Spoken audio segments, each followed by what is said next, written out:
φτάσει. Ερωτήματα πολλά που έχουν τα λοδάκια. Τους ανθρώπους αφορά και ακούγε λοδάκια.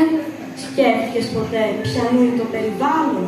Αλλουνού θα νόμισες ότι θα είναι μάλλον. Το μεγάλο σπίτι μας θα έχεις καταλάβει πως είναι το χώμα που πατάς, τα βουνά και η κάρπη, ο ουρανός, η θάλασσα, ο ήλιος, τα ποτάμια, πράγματα και θάματα, τι σπουδαίο πράγμα. Κι όπως το δωμάτιο καθαρό το έχεις, τα σκουπίδια από το γυαλό μάθε να μαζεύεις. Το γυαλί, το πλαστικό, μην τα ανακατεύεις. Δεν ταιριάζουνε μαζί, σαν να μαγειρεύεις. Το χαρτί μην σπαταλάς, να τα ανακυκλώνεις.